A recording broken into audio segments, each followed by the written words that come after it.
There's a 3-piece cordless kit sitting in Bunnings right now for $159, and there's a hammer drill kit at Toolkit Depot for $879. Different brand, different aisle, different customer entirely, same company.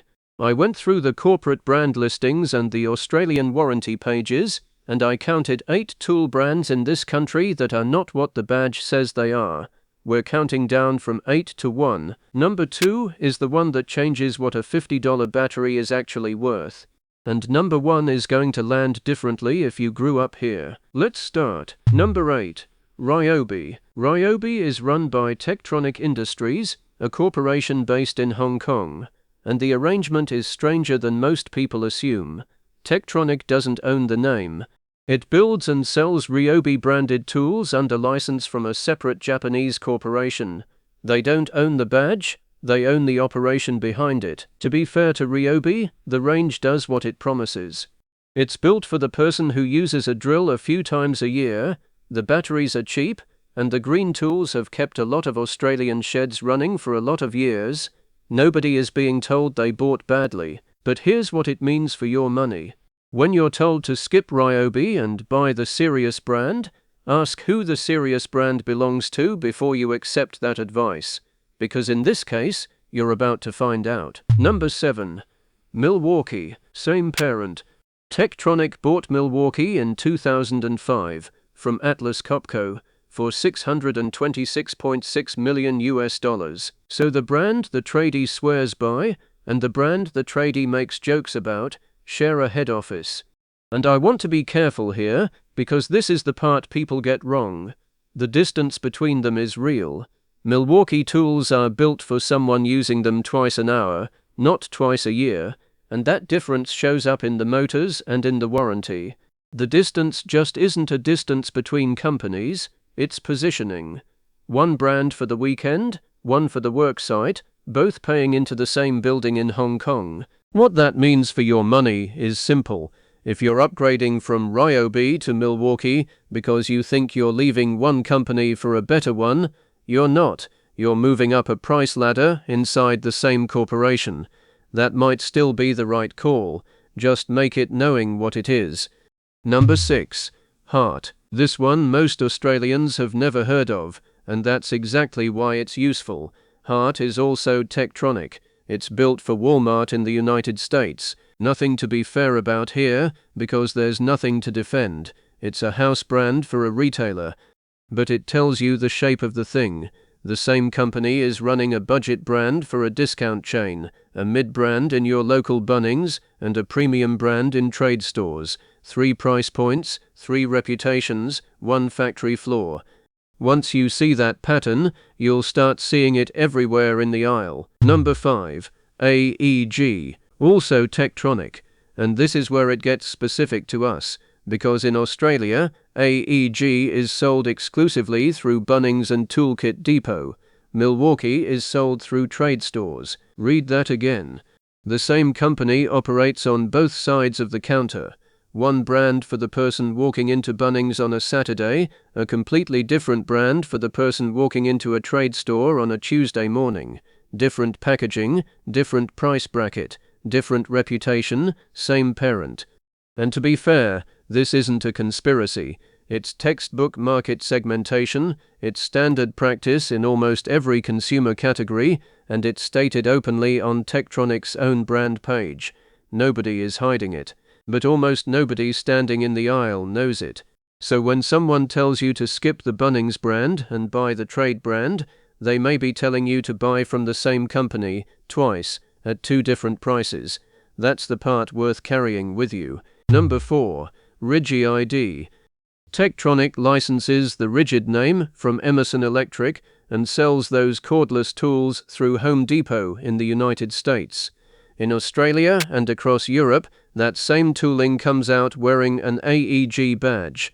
AEG has been manufactured under license by Tektronix since 2009, which means when you compare an AEG against a RIDGID online and you find a review saying one is clearly better, be careful. You're not comparing 2 brands, you're comparing 2 markets. Now, here's the useful part. And this one is genuinely worth writing down. The Australian market is small. If you want real long-term data on how an AEG tool holds up, the American RIDGID reviews are describing the same machine, and there are vastly more of them. That's a legitimate research shortcut that almost nobody uses, because almost nobody knows the two are linked. So let's count what we've got. Ryobi, Milwaukee, HART, AEG, RIDGID.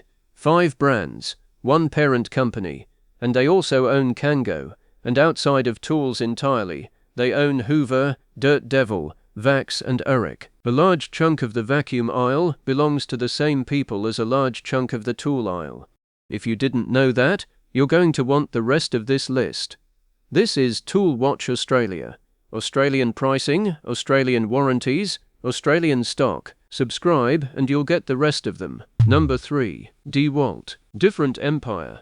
DeWalt, Craftsman, Stanley and Black & Decker are all one company. Stanley Black & Decker, formed in 2010 from the merger of Stanley Works and Black & Decker. They own Cub Cadet as well. To be fair to DeWalt, it earns its position. The yellow tools are genuinely built for site work, and the service network in this country is real. But stack it up against what we just counted. Between Tektronix and Stanley Black & Decker, you have 2 corporations covering most of the aisle you're standing in. And once you see that, a lot of the brand loyalty arguments people have in car parks and on job sites start to look slightly different. A fair amount of the time, both sides are arguing for the same shareholders, which brings us to number 2, and this is the one that costs people money. Number 2. Ozito. Ozito is not Australian. Einhell, Germany, a manufacturer based in Landau an der Isar, founded on the 2nd of June 1964, acquired Ozito in 2013.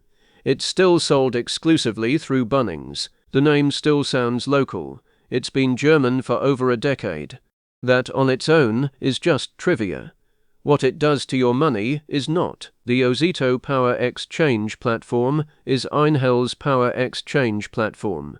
Not similar, not compatible, the same.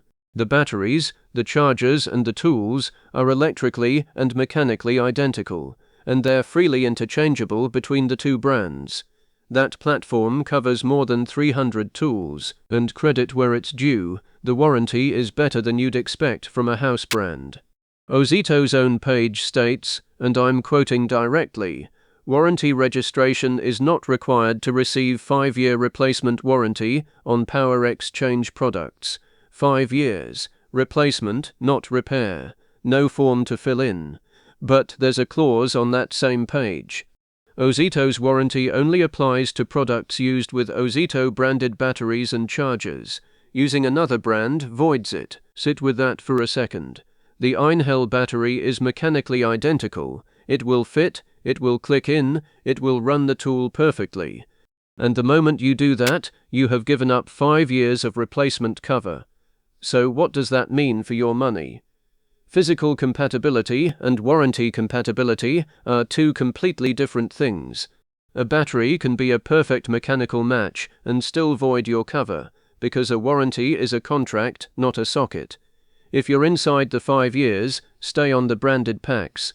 After that, it stops mattering, and that one rule will save some of you a few $100s. That clause is one of 3 in this country that catch people out. I put all of them into a free PDF, along with the full ownership map and every Australian warranty term, brand by brand. It's called the Aussie Tool Buyer's Bible. Link is in the description and pinned in the comments. Costs nothing. And now number 1. If you grew up here, this one is different. Number 1. Sidchrome. Sidchrome was founded in 1942 by Royston Siddons in Brunswick, Melbourne. It came out of Siddons Drop Forgings, a forge, making tools by hammering hot steel into shape under enormous pressure. And the reason it started making tools at all is that the Second World War had cut off imports. Australia could not get spanners, so Australia made spanners. That is the origin story. It was not a marketing exercise. It was a foundry in inner Melbourne solving a supply problem for a country at war. and for decades afterwards, Sidchrome was treated as an Australian industrial institution. If your father or your grandfather had a socket set that outlived them, there's a reasonable chance it said Sidchrome on it. Stanley Tools acquired the brand in 1991. The Australian factory closed. Local manufacturing ended. By 1996, Stanley Black & Decker had moved tool manufacturing to Taiwan. And today, Stanley's Australian warranty covers its products for the term of their useful life, with Sidchrome listed as an exception at 2 years. We're not going to editorialize about that. Those are just the dates. 1942, Brunswick. 1991, acquired. 1996, manufacturing offshore. 2-year warranty today. You can draw your own line through those points. What I will say is this: the brand name survived all of it. The forge, the workers, the location, and the warranty were all things that could be changed without changing what it says on the spanner. The name is the asset. That's the whole business. So that's 8.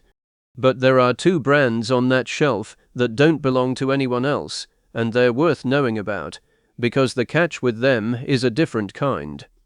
Makita is still independent, a Japanese corporation, founded in 1915, based in Anzhou since 1945. Not owned by a conglomerate, not licensed from anybody. In an industry that has consolidated this hard, that's genuinely unusual. Although there's a catch, and it's an expensive one. Makita runs 2 battery platforms side by side, and they are incompatible with each other. The 18-volt LXT system carries over 200 tools. The 40-volt XGT system carries over 100.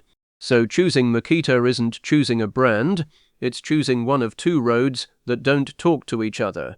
And if you build a workshop on LXT over 5 years, and then decide the future is XGT, you're not replacing a drill. You're replacing every battery and every charger you own, and that bill is usually larger than the tools themselves. If you're buying into Makita today, the question isn't which drill, it's which decade you're buying for. And then there's Bosch, which has the strangest ownership structure of the lot. Bosch is privately held, and 94% of its shares sit with the Robert Bosch Stiftung, a charitable foundation. There's no stock ticker and no quarterly earnings call driving the decisions. When you buy a Bosch tool, the profit is largely going to a philanthropic trust. Does that make the tools better? Not something a warranty page can answer. But it is a completely different set of incentives from a listed conglomerate that has to grow earnings every 90 days, and it's worth knowing the difference exists. So, when someone tells you to buy Milwaukee instead of Ryobi, you're being told to buy from the same company twice. When they tell you Ozito is the cheap Aussie option, it's been German since 2013, and Sidchrome hasn't been made here since the 90s. None of that means the expensive tool is a rip-off, or that the cheap one is secretly identical. Sometimes the price gap is real. The point is narrower. Brand rivalry is often a marketing structure rather than an engineering one, and once you know who owns what, you can stop arguing about badges and start comparing the 2 things that actually differ, what the warranty says and what the battery locks you into. The full ownership map and every warranty term is in the free PDF, description, and pinned up the top. Now, which one of these did you not know? I'd genuinely like to know which one got you, because the answer changes what I research next. And here's the one that actually costs people money. 3 of the brands in this video advertise 6-year warranties. Almost nobody in Australia ever gets them, because of something you have to do in the first 30 days. That's the next video, and it's on screen now.